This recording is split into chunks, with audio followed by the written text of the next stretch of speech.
বাংলা সাহিত্যের রোমাঞ্চকর কিছু গল্প দিয়ে সাজানো আমাদের এই বিশেষ নিবেদন সানডে সাসপেন্স। আজ আপনার জন্য সত্যজিৎ রায়ের লেখা প্রফেসর শঙ্কুর গল্প মানরদ্বীপের রহস্য। বাংলা চলচ্চিত্র ও বাংলা সাহিত্যে সত্যজিৎ রায় এক বিরাট ব্যক্তিত্ব। তিনি জন্মগ্রহণ করেন 1921 সালের 2রা মে।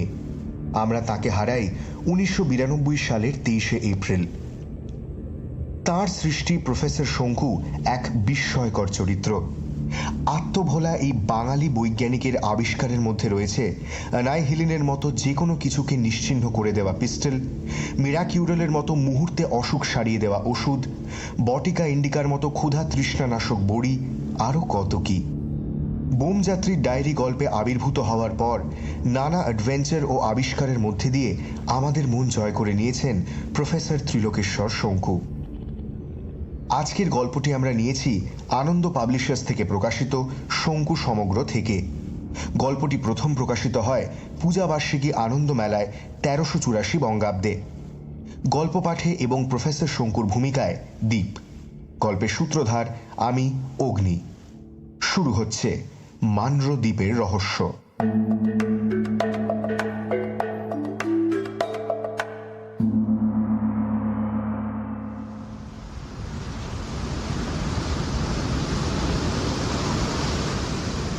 মানরদ্বীপ 12ই মার্চ।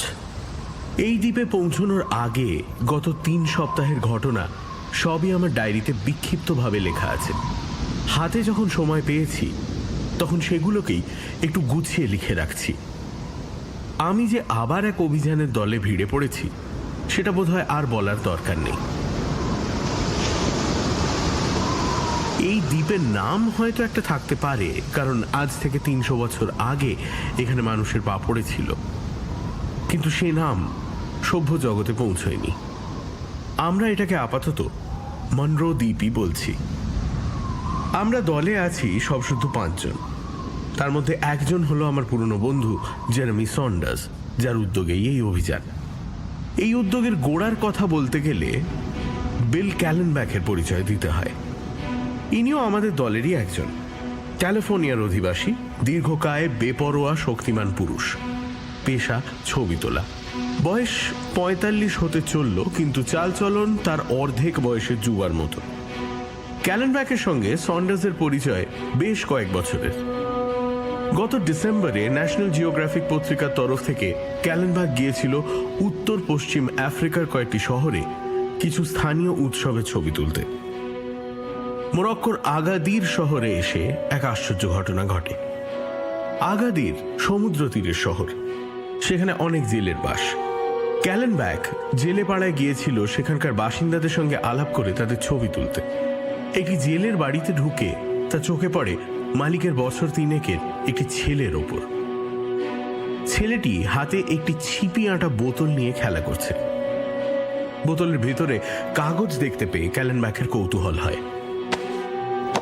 সে ছেলেটির হাত থেকে বোতলটি নিয়ে দেখে তার ছিপি সিল করে বন্ধ করা, এবং ভেতরের কাগজটা হলো ইংরেজিতে লেখা একটি চিঠি। হাতের লেখার ধাঁচ থেকে মনে হয় সে চিঠি বহু কালের পুরনো। ছেলেটির বাপকে জিজ্ঞেস করে ক্যালেনব্যাক জানে যে ওই বোতল নাকি তার ঠাকুরদাদার আমল থেকে তাদের বাড়িতে আছে। জেলেরা যাতে মুসলমান, আরবি ভাষায় কথা বলে, তাই বোতল থেকে চিঠি বার করে পড়ার কোনো প্রশ্ন ওঠেনি। সেই চিঠি ক্যালেনব্যাক বোতল থেকে বের করে পড়ে, এবং পড়ার অল্প দিনের মধ্যেই তার কাজ সেরে চলে যায় লন্ডনে। সেখানে সন্ডার্সের সঙ্গে দেখা করে চিঠিটা তাকে দেখায়। পেন্সিলে লেখা মাত্র কয়েক লাইনের চিঠি। সেটার বাংলা করলে এই দাঁড়ায়: Latitude 33 degrees east, longitude 33 degrees north, 13ই ডিসেম্বর 1622। এই অজানা দ্বীপে আমরা এমন এক আশ্চর্য উদ্ভিদের সন্ধান পেয়েছি যার অমৃততুল্য গুণ মানুষের জীবনে বৈপ্লবিক পরিবর্তন আনতে সক্ষম। এই সংবাদ প্রচারের জন্য ব্র্যান্ডনের নিষেধ সত্ত্বেও এই চিঠি আমি বোতলে ভরে সমুদ্রে জলে ভাসিয়ে দিচ্ছি। ব্ল্যাক হোল ব্র্যান্ডন এখন এই দ্বীপের অধীশ্বর। অতএব এই চিঠি পড়ে কোনো দল যদি এই উদ্ভিদ সংগ্রহের উদ্দেশ্যে এখানে আসে, তারা যেন ব্র্যান্ডনের সঙ্গে মোকাবিলার জন্য প্রস্তুত হয়ে আসে। আমি নিজে ব্র্যান্ডনের হাতের শিকার হতে চলেছি। ইতি হেক্টর মনরো। সন্ডার্স চিঠিটা পেয়ে প্রথমেই যে কাজটা করে সেটা হলো লন্ডনের নৌ বিভাগের আপিসে গিয়ে 1621-22 সালে আটলান্টিক মহাসাগরে কোনো জাহাজডুবি হয়েছিল কি না সে বিষয়ে অনুসন্ধান করা। সমুদ্রযাত্রা সংক্রান্ত অতি প্রাচীন দলিলও রাখা থাকে নৌ বিভাগে। 1622 সালের 3টি জাহাজডুবির মধ্যে একটির যাত্রী তালিকায় ডক্টর হেক্টর মনরোর নাম পাওয়া যায়। এই জাহাজটির নাম কনকোয়েস্ট, জিব্রাল্টার থেকে যাচ্ছিল আটলান্টিক মহাসাগরে অবস্থিত ভার্জিন দ্বীপপুঞ্জে। বারমিউডার কাছাকাছি এসে জাহাজডুবি হয়, কারণ জানা যায়নি। নৌ বিভাগের রিপোর্ট বলছে কেউ বাঁচেনি, কিন্তু হেক্টর মনরো যে বেঁচে ছিল তার প্রমাণ এখন পাওয়া যাচ্ছে।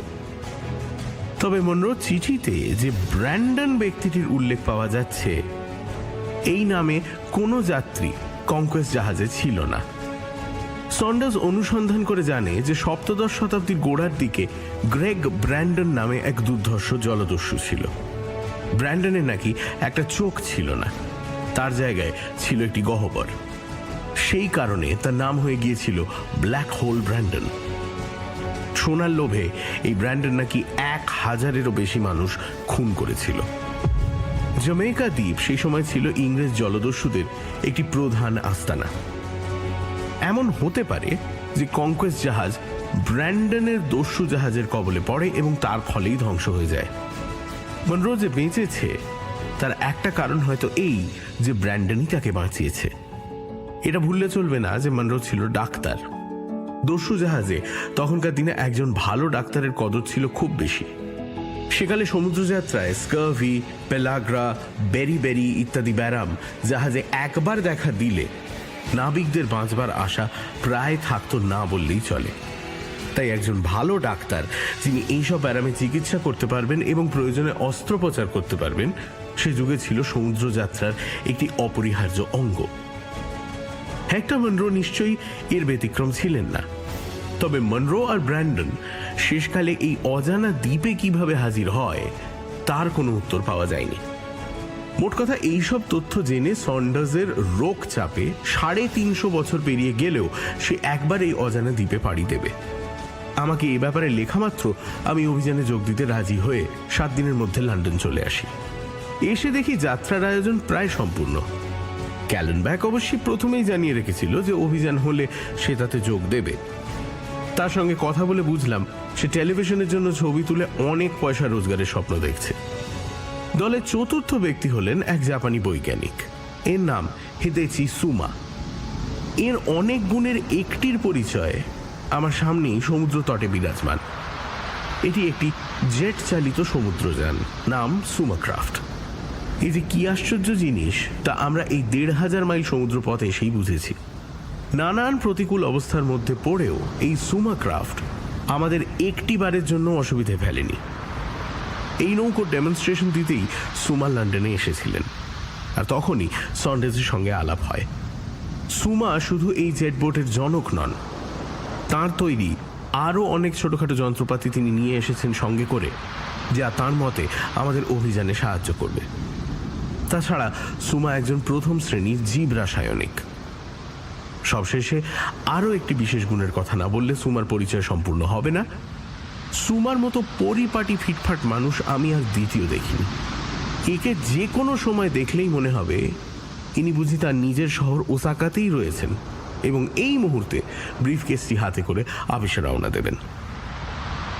পঞ্চম ব্যক্তিটির নাম বলার আগে তিনি কিভাবে দলভুক্ত হলেন সেটা বলি। সন্ডার্স এই অভিযানের সিদ্ধান্ত নিয়ে লন্ডনের সমস্ত কাগজে বিজ্ঞাপন দিয়ে দলে যোগ দেওয়ার জন্য লোকের আহ্বান করে। যোগ্যতা হিসেবে 5টি শর্ত দেওয়া হয়েছিল। 1, সমুদ্রযাত্রার পূর্ব অভিজ্ঞতা। 2, অন্তত 2টি বৈজ্ঞানিক অভিযানে অংশগ্রহণের পূর্ব অভিজ্ঞতা। 3, বিজ্ঞানের যে কোনো শাখায় একটি উচ্চমানের ডিগ্রি। 4, সুস্বাস্থ্য। 5, অস্ত্র চালনায় অভিজ্ঞতা। আমাদের এই 5 নম্বর ব্যক্তিটি শুধু প্রথম শর্তটি ছাড়া আর কোনোটি পালন করতে পারেননি। ইনি বিজ্ঞানী নন, সাহিত্যিক। তিনি বৈজ্ঞানিক অবৈজ্ঞানিক কোনো অভিযানেই কখনোই অংশগ্রহণ করেননি। কেবল স্কুলে থাকতে একবার দলে পড়ে স্কটল্যান্ডের বেন নেভিস পাহাড়ের গা বেয়ে ১৫০০ ফুট উঠেছিলেন। বেন নেভিসের উচ্চতা যখন প্রায় ৪৫০০ ফুট, সেখানে এটাকে খুব বড় রকম কৃতিত্ব বলা চলে না। কিন্তু তাহলে একে দলভুক্ত করার কারণ কি? কারণ এই যে ডেভিড মনরো হলেন হেক্টর মনরোর বংশধর। আমরা যে কথাটা প্রায়ই ব্যবহার করি, সেই ১৪ পুরুষ পিছিয়ে গেলেই দেখা যাবে হেক্টর মনরোর সঙ্গে ডেভিড মনরোর সরাসরি সম্পর্ক। ডেভিড সন্ডার্সের বিজ্ঞাপন দেখে সোজা তার বাড়িতে এসে তাকে অনুরোধ করে এই অভিযানে তাকে সঙ্গে নেওয়ার জন্য। সে বলে যে বাপ ঠাকুরদার কাছে সে শুনেছে শেক্সপিয়ারের সমসাময়িক ডক্টর মনরোর কথা। ব্রিটিশ নৌবাহিনী যখন স্প্যানিশ আর্মাদাকে জলযুদ্ধে পরাজিত করে, তখন ব্রিটিশদের সেনাপতি ডিউক অফ এফিংহামের নিজের জাহাজে ডাক্তার ছিলেন হেক্টর মনরো। তাছাড়া ব্ল্যাক হোল ব্র্যান্ডন এই ঘটনার সঙ্গে জড়িত জেনে ডেভিডের আরও রোগ চেপে যায়। সে ছোটবেলা থেকে জলদস্যুদের কাহিনী পড়ে এসেছে, এমনকি ব্ল্যাক হোল ব্র্যান্ডনকে ঘিরেও অনেক গল্প তার জানা।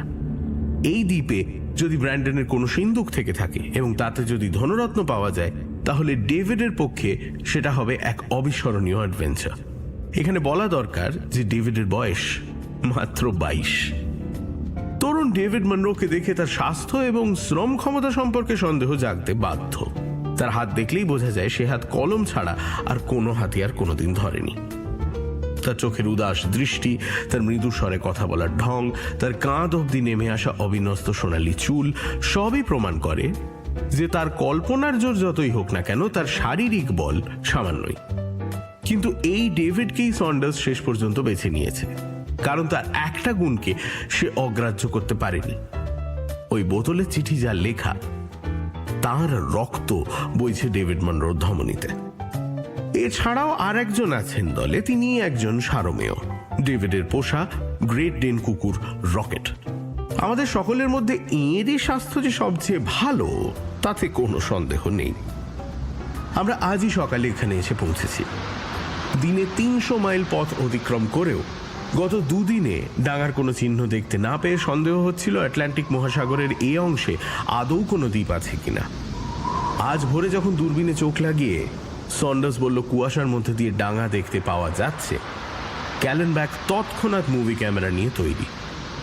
আমার অবাক লাগছিল এই কারণে যে সচরাচর ডাঙা আসার অনেক আগেই সিগালের দল উড়ে এসে কর্কশ গলায় জানিয়ে দিয়ে যায় আসন্ন ভূখণ্ডের কথা। এবারে দেখলাম তার ব্যতিক্রম। এখানে এসে বুঝেছি এতে আশ্চর্য হওয়ার কিছুই নেই, কারণ আজ সারা দিন প্রায় ৫ কিলোমিটার ঘুরেও কয়েকটি পোকা এবং সমুদ্র তটে কিছু কাঁকড়া ছাড়া আর কোনো প্রাণী সাক্ষাৎ পাইনি। শুধু তাই নয়, নতুন ধরনের কোনো উদ্ভিদও চোখে পড়েনি। এসব অঞ্চলে যেমন গাছপালা ফলমূল আশা করা যায়, তার বাইরে কিছুই দেখিনি।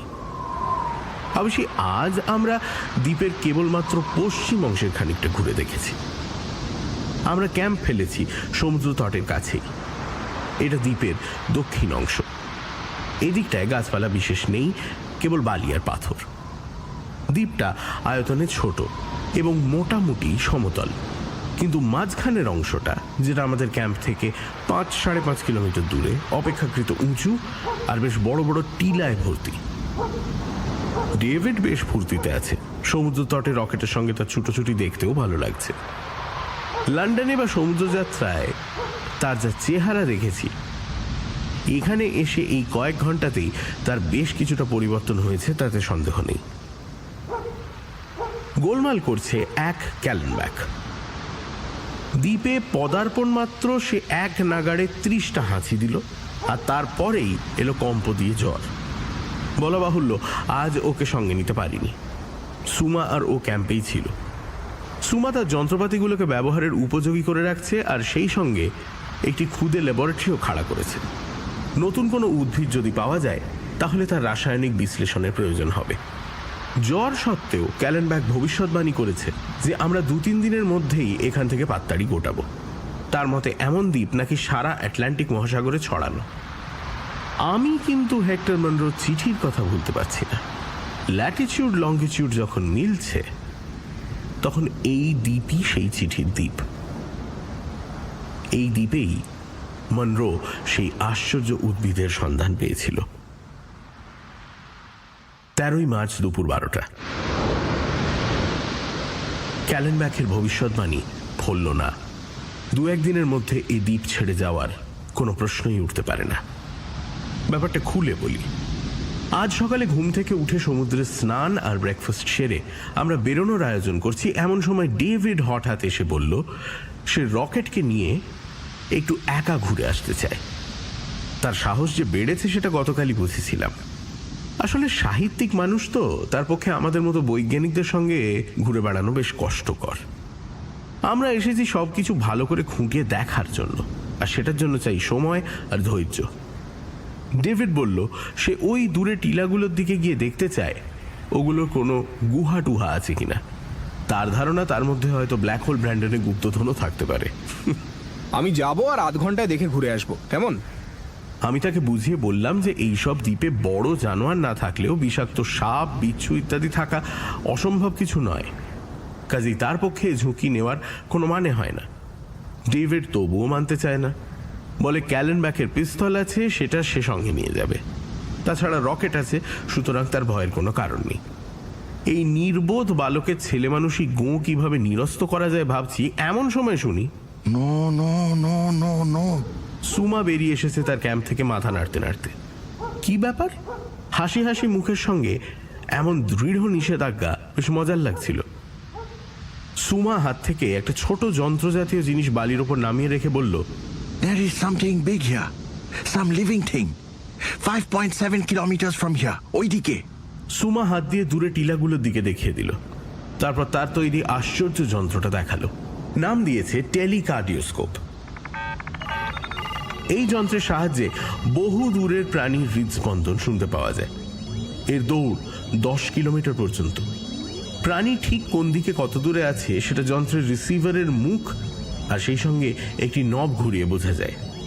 দিক এবং দূরত্ব মিলে যাওয়া মাত্র যন্ত্রের মধ্যে শুরু হয় হৃদস্পন্দনের শব্দ, আর তার সঙ্গে তাল রেখে জ্বলতে নিতে থাকে একটা রঙিন বাতি। 10 কিলোমিটারে বাতির রং হয়ে যায় গাঢ় বেগুনি।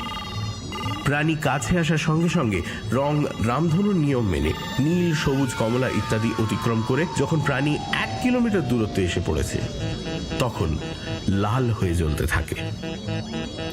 সেই সঙ্গে অবশ্যই হৃদস্পন্দনের শব্দও বেড়ে যায়। প্রাণী 1 কিলোমিটারের বেশি কাছে এসে পড়লে আর এ যন্ত্রে কোনো প্রতিক্রিয়া হয় না। একই জায়গায় রয়েছে প্রাণীটা। And I think it is quite big. Big মানে কত বড়? মানুষের চেয়ে বড় বলেই মনে হয়। প্রাণীর আয়তন যত বড় হয় তার হৃদস্পন্দন তত ধিমে হয়। একজন সাধারণ মানুষের হার্টবিট মিনিটে 70-র মতন, এ দেখছি 50-র একটু ওপরে। কচ্ছপ হতে পারে কি? এসব অঞ্চলে কচ্ছপ থাকা অস্বাভাবিক নয়। আর অন্য যা বড় জানোয়ার থাকতে পারে, যেমন হরিণ বা বাঁদর, তার হৃদস্পন্দনের রেট মানুষের চেয়ে অনেক বেশি দ্রুত। যেভাবে এক জায়গায় চুপ করে পড়ে আছে তাতে কচ্ছপ হতে পারে, কিন্তু সমুদ্র থেকে এত দূরে আইল্যান্ডের মাঝখানে গিয়ে সে কচ্ছপ কি করছে, that is definitely a question. Saunders অবশ্যই কচ্ছপের কথাটা উড়িয়েই দিল। তার বিশ্বাস এটা অন্য কোনো প্রাণী এবং হয়তো দ্বীপের একমাত্র বড় প্রাণী। সুতরাং এই অবস্থায় ডেভিডকে কখনোই একা বেরোতে দেওয়া চলে না। আমরা আরো মিনিট খানেক এই শব্দ আর আলোর খেলা দেখার পর সুমা সুইচ টিপে যন্ত্রটা বন্ধ করে দিল। আমি সুমার কৃতিত্বের তারিফ না করে পারলাম না। গ্রেট ডেনের মতো কুকুর মানুষের অনেক আগেই বুঝতে পারে কাছাকাছির মধ্যে অন্য কোনো প্রাণী আছে কিনা, কিন্তু এই যন্ত্রের কাছে রকেটও শিশু। আমরা সকলেই বেরিয়ে পড়ার জন্য তৈরি। সমস্যা কেবল বিল ক্যালেনব্যাককে নিয়ে। তার নিজের সঙ্গে আনা নানান রকম ওষুধ খেয়েও কোনো ফল হয়নি। ফিরে এসে ওকে একটা মিরাকিউরল বড়ি খাইয়ে দেব। আমার তৈরি এই ওষুধে এক সর্দি ছাড়া সব অসুখই একদিনের মধ্যে সেরে যায়। এখন বেচারা বিছানায় শুয়ে ছটফট করছে, কারণ দ্বীপে প্রাণী আছে জেনে ওর মনে আশার সঞ্চার হয়েছে হয়তো টেলিভিশন ক্যামেরাটা একেবারে মাঠে মারা যাবে না। সুমা আজও ক্যাম্পেই থাকবে। আর ঘন্টাখানেক কাজ করলেই নাকি ওর খুদে ল্যাবরেটরিটা তৈরি হয়ে যাবে। আমরা 3 জন রকেটকে সঙ্গে নিয়ে বেরিয়ে পড়লাম। কাছাকাছির মধ্যে কোনো জানোয়ার এসে পড়লে রকেটই জানান দিয়ে দেবে, আর জানোয়ার যতক্ষণ না কাছে আসছে ততক্ষণ ভয়ের কোনো কারণ নেই। আমাদের লক্ষ্য কিন্তু দ্বীপের মাঝখানে ওই টিলাগুলো নয়। ও অঞ্চলে গাছপালা বিশেষ আছে বলে মনে হয় না। আজ আমরা দ্বীপের পূব দিকটা ঘুরে দেখব।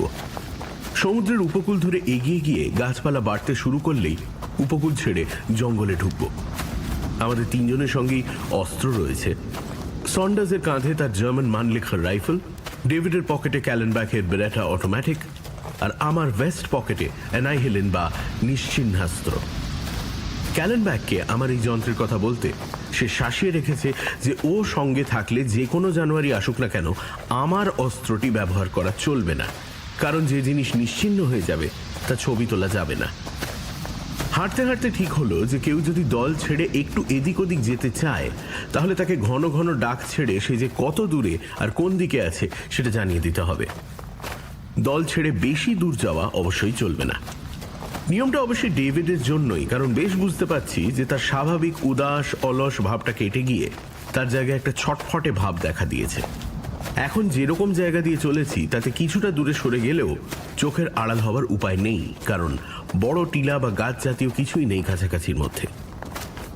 একটা কথা মাঝে মাঝে মনে হচ্ছে, সুমার যন্ত্র কেবল একটি মাত্র প্রাণীর কথা বলল। আরো প্রাণী আছে কি? যদি থাকে তারা কি সব 10 কিলোমিটারের বেশি দূরে রয়েছে?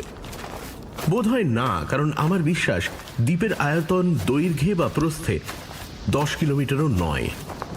দিন সাথে ঘুরলেই এখানে যা কিছু দেখার সব দেখা হয়ে যাবে।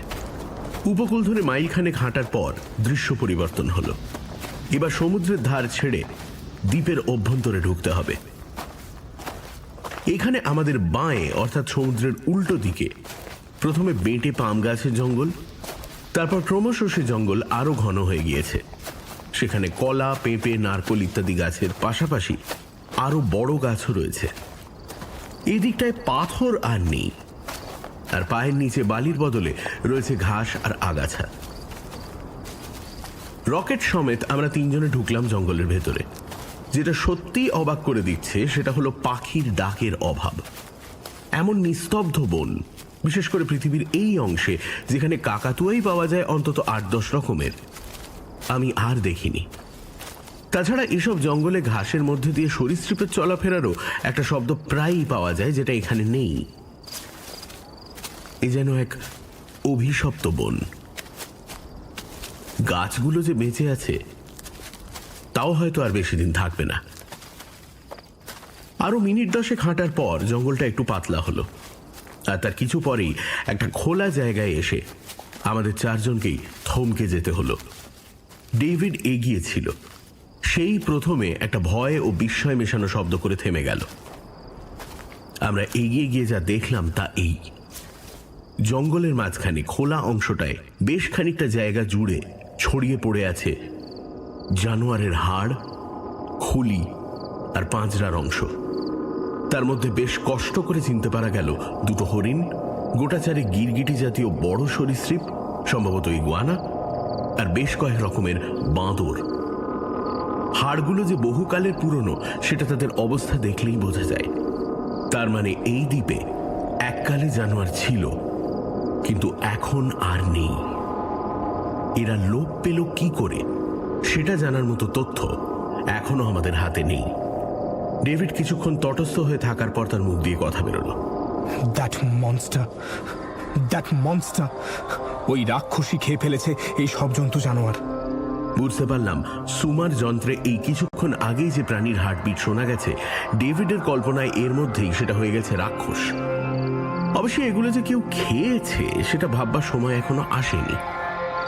স্বাভাবিক মৃত্যুও হতে পারে, কিন্তু বিভিন্ন শ্রেণীর জানোয়ার সব এক জায়গায় এসে মরবে কেন?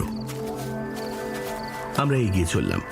সামনে একটা মাহাগনি গাছের বন, তার মধ্যে কিছু সিডার গাছও রয়েছে, আর আশেপাশে ছড়িয়ে আছে জুঁই আর জবা জাতীয় ফুল গাছ আর বোগেনভিলিয়া গাছ। মাহাগনি গাছ আমি অনেক দেখেছি, কিন্তু এখানে এক একটার গুঁড়িতে একটা উজ্জ্বল নীলের ছোপ দেখছি, যেটা আগে কখনো দেখিনি। আরো কাছে যেতে বুঝলাম রঙের কারণটা। রংটা গাছের নয়, গাছের গায়ে মৌমাছির চাকের মতো লেগে থাকা অজস্র ছোট ছোট ফলের মতো জিনিস। আর সেই সঙ্গে গন্ধের কথাটাও বলা দরকার। এক অনির্বচনীয় সৌরভ ছেয়ে আছে বনের এই অংশটায়। কয়েক মুহূর্তের জন্য এই উদ্ভিদের আশ্চর্য রং আর গন্ধ আমাদের তিনজনকেই অনড় অবস্থায় দাঁড় করিয়ে রেখে দিল। মোহ কাটলে পর ছেলে মানুষ ডেভিড উল্লাসে দৌড়ে গিয়ে ফলে হাত দিতে যাচ্ছিল। আমি আর সন্ডার্স তাকে ধমক দিয়ে নিরস্ত করলাম। তারপর সন্ডার্স রাবারের দস্তানা পরে গাছের গায়ে হাত বুলোতেই ফলগুলো ঝুরঝুর করে আলগা হয়ে মাটিতে পড়তে লাগলো। আমরা প্লাস্টিকের ব্যাগে প্রায় 100 খানেক ফল ভরে নিয়ে ফিরতি পথ ধরলাম। সুমাকে দিয়ে অবিলম্বে এই ফলের রাসায়নিক বিশ্লেষণ করানো দরকার। এই জিনিস এর আগে আমরা কখনো দেখিনি। আমার মন বলছে এই ফলই মনরোর চিঠির সেই আশ্চর্য উদ্ভিদ। পরাশ্রয়ী উদ্ভিদ যে সেটা বোঝাই যাচ্ছে। মাহাগানি গাছ থেকে রস টেনে নিয়ে এই উদ্ভিদ জীবন ধারণ করে। সুমার মিনিয়েচার ল্যাবরেটরি তৈরি। সে এর মধ্যেই নীল ডুমুরের রাসায়নিক বিশ্লেষণ শুরু করে দিয়েছে। এটা জানতে পেরেছি যে এই ফল হাতে ধরলে কোনো ক্ষতি নেই। ক্যালেনব্যাকের তাঁবুতে গিয়ে তাকে একটা ফল দেখিয়ে এসেছি। সে সেটা হাতে নিয়ে কিছুক্ষণ ঘুরিয়ে ফিরিয়ে দেখে একটা দীর্ঘশ্বাস ফেলে পাশের টেবিলে রেখে দিয়েছে। বুঝতে পারছি এই ফল আবিষ্কারের বিশেষ মুহূর্তটি সে টেলিভিশনে তুলে রাখতে পারেনি বলে তার আফসোস। আমি তাকে একটা মিরাকিউরল বড়ি দিয়ে এসেছি। তাকে যে করে হোক চাঙ্গা করে তুলতেই হবে। নিজের দেশের ওষুধ ছাড়া কিছুই খেতে চায় না ক্যালেনব্যাক, কিন্তু এখন বেগতিকে পড়ে রাজি হয়েছে। 13 মার্চ রাত 9টা। বিশ্বাস ক্রমেই দৃঢ় হচ্ছে যে আমাদের অভিযান বিফল হবে না। এর পরিণতি কি হবে অনুমান করা অসম্ভব, কিন্তু যেভাবে ঘটনার মোড় ঘুরছে তাতে মনে হয় কিছু চমকপ্রদ অভিজ্ঞতা নিয়ে আমরা দেশে ফিরতে পারব। আজ লাঞ্চে ক্যালেনব্যাককে শুধু একটু চিকেন স্যুপ খেতে দিলাম। তার নাড়ি বেশ দুর্বল। এই দুদিনের অসুখেই তার চেহারা দেখলে রীতিমতো ভাবনা হয়। অথচ এই অবস্থাতেও সে জানতে চাইল এই প্রাণীটার কথা। তার দেখা পেয়েছি কি আমরা? সে প্রাণী কি আরো এগিয়ে এসেছে, না যেখানে ছিল সেখানেই আছে? টেলিকার্ডিওস্কোপ যন্ত্র অবশ্যই আপাতত বন্ধই আছে। সুমা এখন একাগ্র মনে চালিয়ে যাচ্ছে ওই ফলের রাসায়নিক বিশ্লেষণ। তার কাজ যে সুষ্ঠুভাবে এগিয়ে চলেছে সেটা বোঝা যাচ্ছে মাঝে মাঝে তার হুঙ্কার থেকে। আমি আর সন্ডার্স উদ্গ্রীব হয়ে দেখছি সুমার গবেষণা। যে প্রক্রিয়াটা চোখের সামনে ঘটছে সেটা আমাদের অজানা নয়। এই ফলে যে ক্রমে ক্রমে সমস্ত রকম ভিটামিনের অস্তিত্ব প্রকাশ পাচ্ছে সেটা দেখতেই পাচ্ছি। মনরোর যুগে ভিটামিন কথাটাই তৈরি হয়নি। বিজ্ঞান তখন শিশু, আর খাদ্যদ্রব্যের চর্চা শুরু হতে তখনও 250 বছর দেরি। 3:30 সময় চেয়ার থেকে উঠে সুমা কেবল 2টি কথাই বলল। প্রথমে বলল অ্যামেজিং, আর তারপর তার পকেটের রুমালটা সিকি ইঞ্চি ভেতরে ঢুকিয়ে দিয়ে বলল অ্যান্ড মিস্টেরিয়াস। ইতিমধ্যে ক্যালেনব্যাক যে কখন তার বিছানা ছেড়ে উঠে আমাদের পেছনে এসে দাঁড়িয়েছে সেটা বুঝতেই পারিনি। তার দিকে চোখ পড়তে সে হাত বাড়িয়ে বেশ দৃঢ়তার সঙ্গে আমার হাতটা ধরে ঝাঁকুনি দিয়ে বলল, গ্রেট, তোমার ওষুধের কোনো তুলনা নেই। আমি সম্পূর্ণ সুস্থ। সে কি এই কয়েক ঘন্টার মধ্যেই? দেখতেই তো পাচ্ছ। আমার ওষুধ যে এমন অসম্ভব দ্রুত গতিতে অসুখ সারাতে পারে সেটা আমি নিজেও জানতাম না। আর এই নাও, এটা আমার টেবিলের ওপর ছিল। সে কি, এই যে আমারই ওষুধের বড়ি? রহস্য সমাধান হতে সময় লাগলো না। জ্বরের ঘোরে আমার বড়ি না খেয়ে ক্যালেনব্যাক খেয়েছে টেবিলে রাখা সেই নীল ফলটি, আর তাতেই এই আশ্চর্য আরোগ্য লাভ। আর ফলের গুণ যে শুধু আরোগ্যেই প্রকাশ পাচ্ছে তা নয়, ক্যালেনব্যাকের চাহনিতে এই দীপ্তি এর আগে কখনো দেখিনি। সন্ডার্স সুমাকে বলল, তোমার গবেষণার আর কোনো প্রয়োজন নেই। এখন এই ফল যত পারা যায় সঙ্গে নিয়ে চলো, দেশে ফিরে যাই। এর চাষ করে আমরা সব ডাক্তারি কোম্পানিকে ফেল করিয়ে দেব। কথাটা সন্ডার্স রসিকতা করে বললেও সুমা জবাব দিল অত্যন্ত গম্ভীরভাবে। সে বলল যে তাকে এখনো গবেষণা চালিয়ে যেতে হবে, অন্তত আরো একটা দিন। ভিটামিনের বাইরেও আরো অনেক কিছু রয়েছে এই ফলের মধ্যে, যেগুলো নাগাল ও এখনো পায়নি। ক্যালেনব্যাকের পীড়াপিড়িতেই সুমাকে তার কাজ বন্ধ করে টেলিকার্ডিওস্কোপটা চালু করতে হলো। দেখা গেল প্রাণীটা ঠিক যেখানে ছিল সেখানেই আছে। But his heartbeat is slower. সে তো শব্দ শুনেই বুঝতে পারছি। কাল ছিল 50, আজ 40-এর নিচে। সর্বনাশ, বলে উঠল ক্যালেনব্যাক। এ কি মরে যাবে নাকি? এমন একটা প্রাণী এই দ্বীপে থাকতে তোমরা ওই ফলের পিছনে সময় নষ্ট করছো?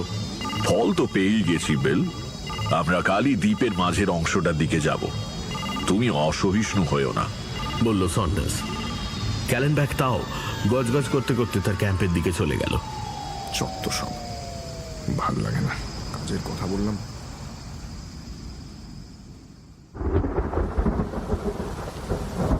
14ই মার্চ। আজ আর আমাদের বেরোনো হলো না। সারাদিন ঝড়, বৃষ্টি, বজ্রপাত। ক্যালেনব্যাক অগত্যা তার ক্যামেরা দিয়ে আমাদেরই ছবি তুলল আর টেপ রেকর্ডারের সাহায্যে আমাদের সকলের ইন্টারভিউ নিল। দুপুরের লাঞ্চের পর ডেভিড আমাদের সকলকে জলদস্যুর গল্প শোনালো। সত্যি ছেলেটার আশ্চর্য স্টক আছে এইসব গল্পের। একটা দুঃসংবাদ এই যে সুমা বলল ফলে ভিটামিন ছাড়া আর যাই থাক না কেন সেটা এই ক্ষুদে ল্যাবরেটরিতে বিশ্লেষণ করে বার করা সম্ভব নয়। সে কাজটা দেশে ফিরে গিয়ে বড় ল্যাবরেটরিতে করতে হবে। অবশ্যই আমাদের এখানে আসার পেছনে যে প্রধান উদ্দেশ্য সে তো সফলই হয়েছে, কাজেই দেশে ফিরে যেতেও আর বেশি দিন বাকি নেই। আপাতত সুমা আমাদের এই ফল খেতে বিশেষ করে বারণ করে দিয়েছে। একটা ফলেই যদি ক্যালেনব্যাকের কঠিন ব্যারাম 1 ঘন্টার মধ্যে সারতে পারে তাহলে এই ফলের তেজ যে কি রকম সেটা তো বোঝাই যাচ্ছে। সুমার মতে এই ফল খেলে উপকারের সঙ্গে অনিষ্ট হওয়া কিছু আশ্চর্য নয়। বিস্ময়কর রকম ক্ষুধা বৃদ্ধিটা অপকার কিনা জানি না, কিন্তু ক্যালেনব্যাক আজ লাঞ্চে একাই 3 টিন হ্যাম খেয়ে ফেলেছে। 15ই মার্চ সকাল 7টা। দুঃসংবাদ, ক্যালেনব্যাক একা বেরিয়ে পড়েছে কাউকে কিছু না বলে। ডেভিড মনরোই খবরটা আমাদের দিল। সে আর ক্যালেনব্যাক একই তাঁবুতে রয়েছে। অন্য দুটোর একটাতে আমি আর সন্ডার্স, আরেকটাতে তার যন্ত্রপাতি সমেত সুমা। ডেভিড 6:30টায় ঘুম ভেঙে দেখে ক্যালেনব্যাকের বিছানা খালি এবং টেবিলের ওপর তার ক্যামেরার যে সরঞ্জাম ছিল সেগুলো নেই। তৎক্ষণাৎ তাঁবুর বাইরে এসে ডেভিড বার কয়েক ক্যালেনব্যাকের নাম ধরে ডাক দেয়, কিন্তু কোনো সাড়া পায় না। অবশেষে তার কুকুর রকেটের সাহায্য নেবার সিদ্ধান্ত নিয়ে ক্যালেনব্যাকের বালিশের পাশে পড়ে থাকা রুমালটা নিয়ে রকেটকে শোকায়। যখন দেখে যে রকেট সেই দূরের টিলাগুলোর দিকে ধাওয়া করেছে তখন আবার তাকে ডেকে ফিরিয়ে আনে। সুমা সারা রাত কাজ করে সকালের দিকে ঘুমিয়ে পড়েছিল। তাকে তুলে খবরটা দেওয়া হয়। সে তৎক্ষণাৎ তার টেলিকার্ডিওস্কোপটা চালু করে হলদে বাতির স্পন্দন দেখিয়ে প্রমাণ করে দিল যে ক্যালেনব্যাক ক্যাম্প থেকে 3 কিলোমিটার দূরে রয়েছে এবং ওই টিলাগুলোর দিকেই অগ্রসর হচ্ছে। আমরা আর 5 মিনিটের মধ্যেই রওনা দেব। আজ দিন ভালো, আজ 4 জনেই যাব। সন্ডার্সের আক্ষেপের শেষ নেই। বারবার বলছে, কি কুক্ষণেই না বেপরোয়া লোকটাকে সঙ্গে এনেছিলাম। 15ই মার্চ বিকেল 5:30টা। একসঙ্গে এতগুলো চমকপ্রদ ঘটনার সমাবেশে মাথার মধ্যেটা কেমন যেন সব উলট পালট হয়ে যায়। আমরা এখন দ্বীপের মধ্যিখানের ওই প্রস্তরময় টিলা অঞ্চল থেকে পূবে প্রায় 2 কিলোমিটার এসে সমুদ্রের ধারে বালির ওপর বসেছি। সন্ডার্স তার খাতায় নোট লিখছে। লন্ডনের 3টে দৈনিক পত্রিকার সঙ্গে সে চুক্তিবদ্ধ আমাদের এই অভিযান সম্পর্কে লেখার জন্য। এখানে এসে এই প্রথম সে খাতা খুলল। ক্যালেনব্যাককে পাওয়া যায়নি, শুধু পাওয়া গেছে তার ক্যামেরার বাক্স আর টেপ রেকর্ডার। দুটোরই অবস্থা বেশ শোচনীয়। মুভি ক্যামেরাটা তার কোমরের স্ট্র্যাপ দিয়ে বাঁধা থাকে। সে যদি সেই অজ্ঞাত প্রাণীর কবলে পড়ে থাকে তাহলে ক্যামেরা সমেতই পড়েছে। ডেভিড সুমার কাছ থেকে তার জাপানি মিকিকি রিভলভারটা চেয়ে নিয়ে 50 গজ দূরে একটা প্রস্তরখণ্ডের ওপর নুড়ি পাথর রেখে তার টিপ পরীক্ষা করে চলেছে। রকম দেখে মনে হচ্ছে আর দিন 3 অভ্যেস করলেই তার নিশানা জবরদস্ত চেহারা নেবে। সুমা সমুদ্র তটে পায়াচারি করছে। গুনে গুনে 40 পা এদিকে, 40 পা ওদিকে। 8 ঘন্টা ভ্রমণের পরেও তার কাপড়ে একটি ভাঁজ পড়েনি, মাথার একটি চুলও এদিক ওদিক হয়নি। তার কাঁধ থেকে যে চামড়ার ব্যাগটা ঝুলছে তাতে রয়েছে তারই তৈরি এক আশ্চর্য অস্ত্র। এর নাম সুমা গান। লম্বায় 1 হাত, ঘোড়ার বদলে রয়েছে একটা বোতাম, যেটা টিপলে গুলির বদলে বেরিয়ে আসে ছুঁচ লাগানো একটা ক্যাপসুল। তার ভেতরে রয়েছে সুমারি তৈরি এক মারাত্মক বিষ। এই ক্যাপসুল যে কোনো প্রাণীর যে কোনো অংশে প্রবেশ করলে 3 সেকেন্ডের মধ্যে মৃত্যু। এবার আমাদের আশ্চর্য আবিষ্কারগুলোর কথা বলি। প্রথম আবিষ্কার হলো এই যে এই দ্বীপে যে ব্র্যান্ডন ও মনরো ছাড়া আরও মানুষ ছিল তার প্রমাণ পেয়েছি একটি গুহার মধ্যে ছড়ানো কিছু কঙ্কাল আর বেশ কিছু গেলাস, বোতল, ছুরি, কানের মাকড়ি ইত্যাদি ধাতুর ও কাঁচের জিনিস থেকে। মনে হয় ব্র্যান্ডনের জাহাজের সবাই এখানে এসে আস্তানা গেড়েছিল। জলদস্যুরা যে ধরনের তলোয়ার বা কাটলেস ব্যবহার করে সেরকম কাটলেস পেয়েছি 22টা। দুঃখের বিষয় কোনো সিন্দুক পাওয়া যায়নি, তবে এরকম গুহা এদিকটায় অনেক আছে। তার কোনটার মধ্যে কি রয়েছে কে জানে। আমরা গুহা থেকে বেরিয়ে এসে মিনিট 10 পরিভ্রমণের পরেই রকেটের গর্জন শুনে এক জায়গায় গিয়ে দেখি ক্যালেনব্যাকের ক্যামেরার বাক্স আর টেপ রেকর্ডারটা পড়ে আছে। মনে হয় ও জিনিস দুটোকে ফেলে হালকা হয়ে পালাতে চেষ্টা করেছিল। তারপর সে রক্ষা পেয়েছে কিনা সেটা অবশ্যই জানা যায়নি। তো ওখানে থাকতেই সুমাকে বলে টেলিকার্ডিওস্কোপটা চালু করেছিলাম। ফলাফল যা পাওয়া গেল তা মোটেই আশাপ্রদ নয়। আমাদের চেনা সেই প্রাণী ছাড়া আর কোনো প্রাণীর হৃদস্পন্দন পাওয়া যায়নি রিসিভারের মুখ চারদিকে ঘুরিয়েও। যদি ক্যালেনব্যাক 1 কিলোমিটারের মধ্যে থেকে থাকে তাহলে আলাদা কথা, কিন্তু সেখানে থেকে সে করছেটা কি? সে কি জখম হয়ে পড়ে আছে? তার কাছে পিস্তল আছে, তার একটা ফাঁকা আওয়াজ করেও তো সে তার অস্তিত্ব জানিয়ে দিতে পারে। প্রাণীটার হৃদস্পন্দনের গতি আবার 50-এ ফিরে এসছে। আলোর রং হলদে আর সবুজের মাঝামাঝি, অর্থাৎ প্রাণীটা রয়েছে এখান থেকে 3 কিলোমিটারের কিছু বেশি দূরে। ক্যালেনব্যাকের জিনিস দুটো নিয়ে আমরা এখানে চলে আসি বিশ্রাম আর কফির জন্য। এখানে এসেই সুমা প্রথমে যে জিনিসটা করলো সেটা হলো ক্যালেনব্যাকের তোবড়ানো টেপ রেকর্ডারটাকে বালিশের ওপর রেখে সেটাকে চালু করা। দিব্যি চলল। জাপানি জিনিস বলেই বোধ হয় সুমার মুখে আত্মতৃপ্তির হাসি। আমরা যন্ত্রটাকে ঘিরে দাঁড়িয়ে বিকেলের পড়ন্ত রোদে ক্যালেনব্যাকের গলা শুনলাম। This is Bill Kallenbach. 14 March সকাল 8:10। আমার একক অভিযান সার্থক হয়েছে। আমি এইমাত্র প্রাণীটির দেখা পেয়েছি। আমার সামনে আন্দাজ 50 গজ দূরের গুহাটা থেকে সে বাইরে এসেছিল। মানুষের চেয়ে বড়, মনে হয় চতুষ্পদ, যদিও মাঝে মাঝে দুপায়ে ভর করে দাঁড়িয়ে এদিক ওদিক দেখে। আমি গাছের আড়ালে থাকায় আমাকে দেখতে পাইনি। ক্যামেরায় টেলিফোটো লেন্স লাগানোর আগেই প্রাণীটা আবার গুহায় ফিরে যায়। দূর থেকে দেখে তেমন ভয়াবহ কোনো জানোয়ার বলে মনে হলো না। হাঁটার গতি দেখে মনে হচ্ছিল অসুস্থ কিংবা জরাগ্রস্ত। আমি খুব সন্তর্পণে গুহার দিকে এগোচ্ছি। এখানেই বক্তব্য শেষ। এবার আমাদের ফেরার সময় হয়েছে। কাল কি আছে কপালে কে জানে। 16 মার্চ সকাল 6:30। ভয়াবহ অভিজ্ঞতা। কাল রাত 2:30টে রকেটের মুহুর্মুহু গর্জন আর সেই সঙ্গে ডেভিডের চিৎকারে ঘুম ভেঙে যায়।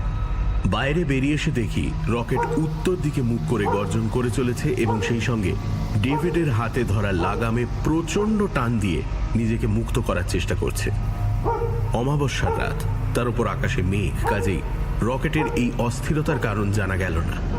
সন্ডার্স তাঁবুতে ঢুকেছিল টর্চ আনতে, কিন্তু তার আগেই রকেট ডেভিডকে টান মেরে বালির ওপর ফেলে দিয়ে অন্ধকারে ছুট লাগালো উত্তর দিক লক্ষ্য করে।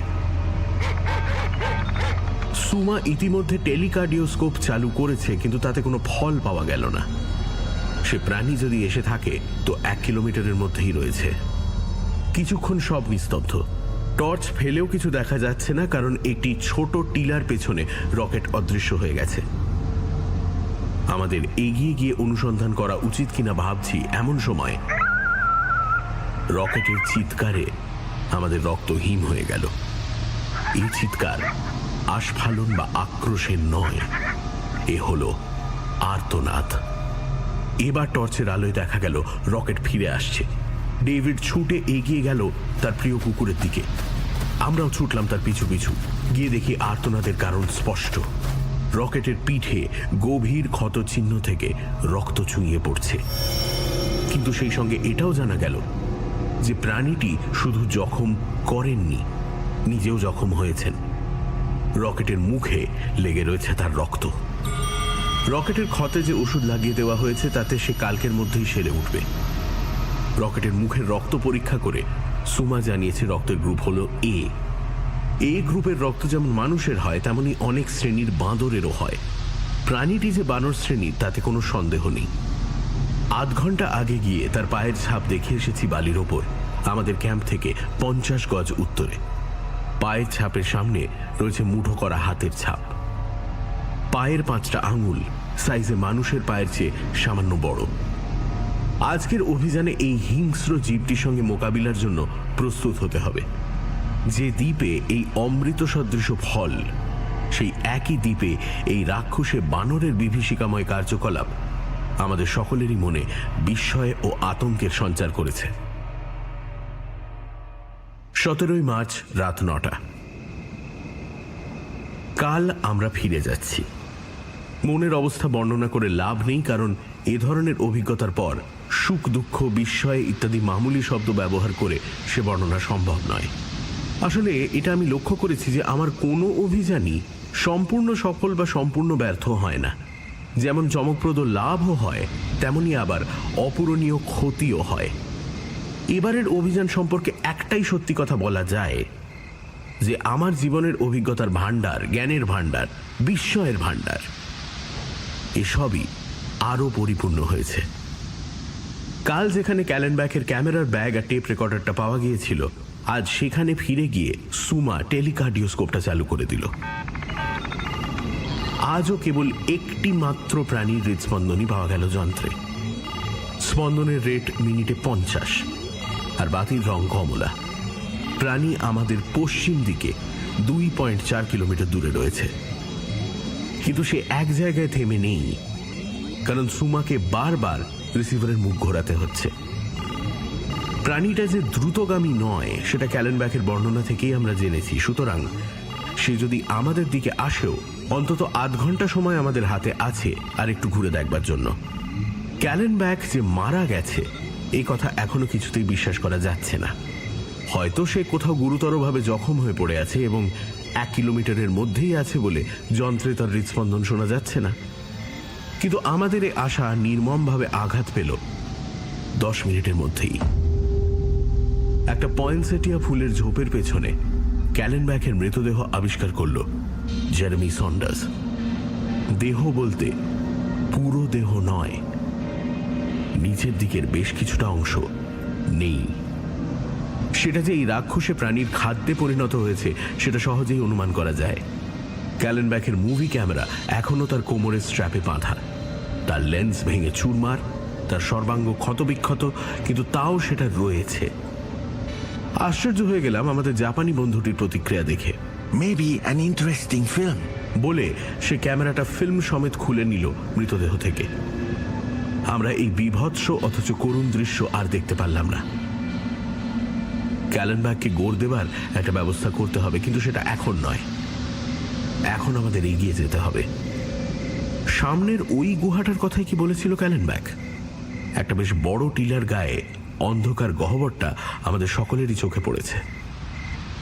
আমরা এগিয়ে গেলাম। আমাদের ক্যাম্প থেকে এই অংশটাকে দেখে মনে হয় যে এখানে পাথর ছাড়া আর কিছুই নেই, কিন্তু কাছে এসে বুঝেছি ফাঁকে ফাঁকে গাছও আছে। তবে এটাও আমরা বুঝেছি যে সেই আশ্চর্য ফল সম্ভবত দ্বীপের ওই একটি বিশেষ জায়গায় ছাড়া আর কোথাও নেই। গুহাটার কাছাকাছি পৌঁছে ডেভিড আমাদের ছেড়ে দ্রুত পদে এগিয়ে গিয়ে আগেই তার ভেতরে প্রবেশ করল। গুহার লোভ ডেভিড সামলাতে পারে না। এই কদিনে যতগুলো ছোট বড় গুহা আমাদের চোখে পড়েছে তার প্রত্যেকটিতে ডেভিড টর্চ হাতে নিয়ে ঢুকে তার ভেতরটা একবার বেশ ভালো করে দেখে এসেছে। এটা অবশ্যই সে করে চলেছে গুপ্তধনের আশায়। অবশেষে আজকে যে তার আশা পূরণ হবে সেটা কি সে নিজেও ভেবেছিল?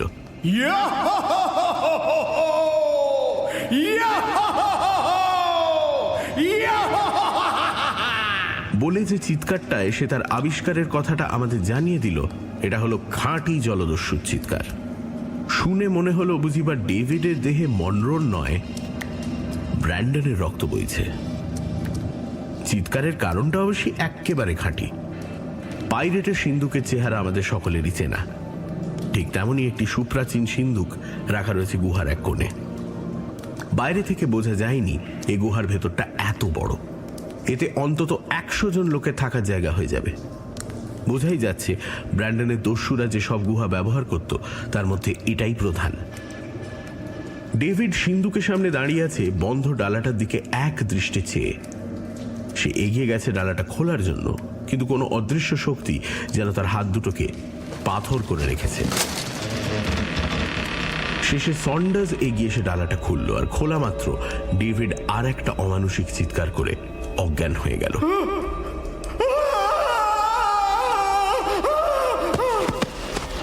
সুমাবেশী তৎক্ষণাৎ তার ডান হাতের তর্জনীর ডগাটা দিয়ে ডেভিডের কপালের ঠিক মাঝখানে 3টে টোকা মেরে তার জ্ঞান ফিরিয়ে দিল।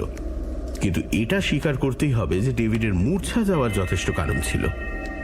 তার ছেলেবেলার স্বাদ আজ পূর্ণ হয়েছে। সিন্দুক বোঝাই হয়ে রয়েছে সপ্তদশ শতাব্দীর স্প্যানিশ স্বর্ণমুদ্রা, ব্ল্যাক হোল ব্র্যান্ডনের লুণ্ঠিত ধন। ইতিমধ্যে আরেকটি আবিষ্কার আমাদের মধ্যে নতুন করে চাঞ্চল্যের সৃষ্টি করেছে। এটিও একটি তোরঙ্গ, যদিও আগেরটার চেয়ে ছোট। এর গায়ে তামার পাতের অক্ষরে এখনো স্পষ্ট পড়া যাচ্ছে ডক্টর এইচ মনরো। এই তোরঙ্গ খুলে তার ভেতর থেকে জীর্ণ জামা কাপড় আর কিছু ডাক্তারি জিনিসপত্র ছাড়া একটি আশ্চর্য মূল্যবান জিনিস পাওয়া গেল, হেক্টর মনরোর ডায়েরি। ডায়েরি শুরু হয়েছে এই দ্বীপে এসে নামার পরদিন থেকে। মনরো কিভাবে এখানে এলেন সে খবর ওই ডায়েরিতে রয়েছে। আমাদের অনুমান একেবারে ভুল হয়নি। কনকোয়েস্ট জাহাজ জলদস্যুদের হাতে পড়ে জলমগ্ন হয়। মনরোকে ব্র্যান্ডনই উদ্ধার করে তার নিজের জাহাজে তোলে। তারপর তারা রওনা দেয় জ্যামাইকা। পথে প্রচণ্ড ঝড়ে পড়তে হয় জাহাজকে। দিগ্ভ্রম হয়ে জাহাজ ভুল পথে চলতে শুরু করে। এই সময় নাবিকদের মধ্যে ব্যারাম দেখা দেয়। 7 দিন পরে এই অজানা দ্বীপের কাছে এসে জাহাজ ডুবি হয়। ব্র্যান্ডন আর মনরো ছাড়া আরো 33 জন লোক কোনো মতে ডাঙার নাগাল পেয়ে আত্মরক্ষা করে। র্যাগল্যান্ড নামে একজন নাবিক ঘটনাচক্রে ওই নীল ফলের সন্ধান পায়। র্যাগল্যান্ড তখন অসুস্থ। এই ফল খেয়ে সে 1 ঘন্টার মধ্যে আরোগ্য লাভ করে। তারপর এই ফল খেয়ে দলের সকলেরই ব্যারাম ম্যাজিকের মতো সেরে যায়। মনরো এই ফলের নাম দিয়েছিল অ্যাম্ব্রোসিয়া, অর্থাৎ অমৃত। এই দ্বীপের জানোয়ার আর পাখিও এই ফল খায় কিনা সে প্রশ্ন মনরোর মনে জেগেছিল। সে লিখেছে, আর কোনো জানোয়ার না হোক, বাঁদর যে খায় সেটা আমি বুঝেছি তাদের স্বাস্থ্য ও ক্ষিপ্রতা দেখে। শুধু তাই না, এখানকার বাঁদরগুলো উদ্ভিদজীবী নয়, এরা মাংস খায়। আমি এদের গিরগিটি আর ব্যাং ধরে খেতে দেখেছি। মনরোর এ কথা বলার কারণ তার নিজের পরের কথাতেই পরিষ্কার হচ্ছে। সে সুস্থ অবস্থাতেই এ ফল খেয়ে দেখে লিখেছে, আমি আজ অমৃতের স্বাদ পেলাম। অবিশ্বাস্য এই ফলের ক্ষুধা বৃদ্ধি শক্তি। আজ সকালে আমরা অত্যন্ত তৃপ্তির সঙ্গে হরিণের মাংস খেলাম। ফলমূলের অভাব নেই এখানে, কিন্তু তাতে ক্ষুধা মেটে না। এই আশ্চর্য ফল কি এই অজানা দ্বীপেই থেকে যাবে? পৃথিবীর লোক কি এর কথা জানতে পারবে না? এরপরে ইঙ্গিত আছে ডাক্তারের আর প্রয়োজন নেই দেখে ব্র্যান্ডন মনরোকে সরাবার চেষ্টা করছে। আত্মরক্ষার জন্য মনরো পালিয়ে বেড়াচ্ছে, কিন্তু সে বুঝতে পারছে ব্র্যান্ডনের হাত থেকে তার নিস্তার নেই। এদিকে খাদ্য সমস্যা দেখা দিতে শুরু করেছে। দ্বীপের হরিণ মারা শেষ করে ব্র্যান্ডনের দস্যু দল পাখি, বাঁদর ইত্যাদি শিকার করে খাচ্ছে। ফলমূল, শাকসবজিতে আর কারোর রুচি নেই। সবশেষে মনরো যে কথাটা বলেছে সেটা পড়ে আমাদের মনে এক অদ্ভুত ভাব হলো।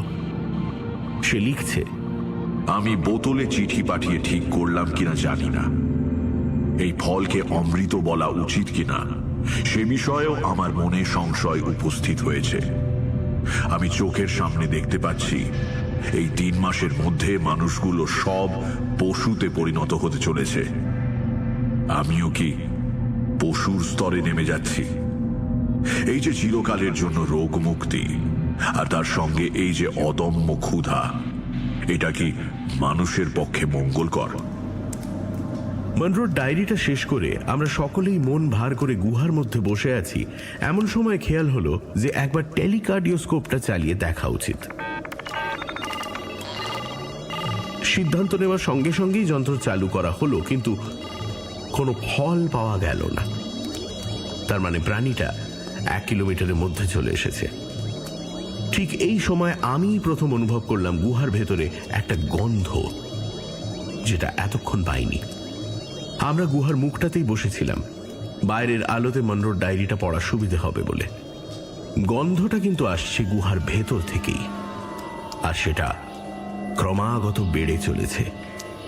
তার মানে গুহার ভেতরে পেছন দিকেও একটা ঢোকার রাস্তা আছে। অতি সন্তর্পণে এগিয়ে আসছে প্রাণীটা, কারণ পায়ের শব্দ পাচ্ছি না এখনো। এবার একটা মৃদু শব্দ, একটা প্রস্তর খণ্ড স্থানচ্যুত হলো। পর মুহূর্তে একটা রক্ত হিম করা হুঙ্কারের সঙ্গে অন্ধকার থেকে নিক্ষিপ্ত হয়ে একটা পাথরের খণ্ড এসে পড়ল সন্ডার্সের মাথায়। সন্ডার্স একটা গোঙানি শব্দ করে সংজ্ঞা হারিয়ে গুহার মেঝেতে লুটিয়ে পড়ল, আর আমাদের অবাক করে দিয়ে ডেভিড মনরো সন্ডার্সের হাত থেকে পড়ে যাওয়া দোনলা বন্দুকটা তুলে নিয়ে সেই অন্ধকারের দিক লক্ষ্য করে পরপর দুটো গুলি চালিয়ে দিল। এবারে বাইরে থেকে আসা ফিকে আলোতে দেখতে পেলাম প্রাণীটাকে, আর শুনলাম তার মর্মভেদী আর্তনাদ। সে 4 পা থেকে 2 পায়ে উঠে দাঁড়িয়ে দুটো লোমশ হাত বাড়িয়ে আমাদের দিকে ধাওয়া করে আসছে।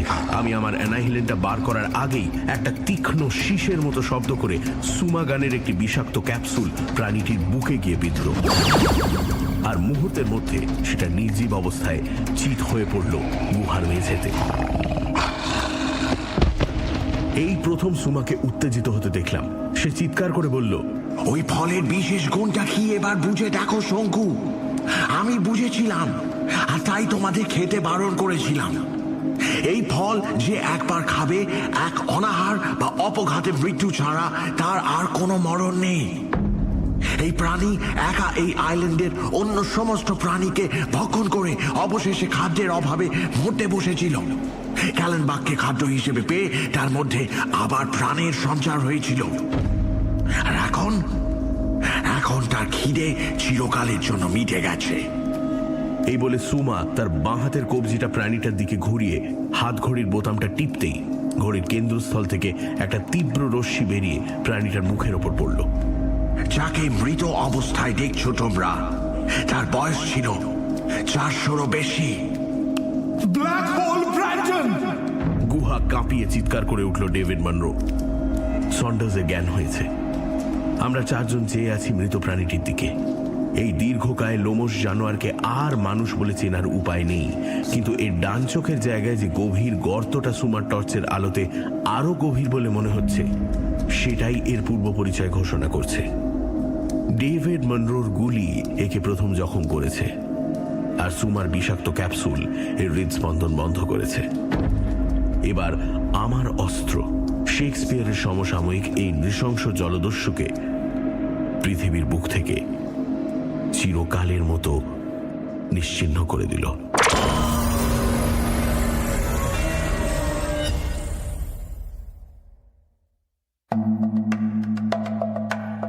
সানডে সাসপেন্সে আজ শুনলেন প্রফেসর শঙ্কুর অ্যাডভেঞ্চার মানরো দ্বীপের রহস্য। রচনা সত্যজিৎ রায়।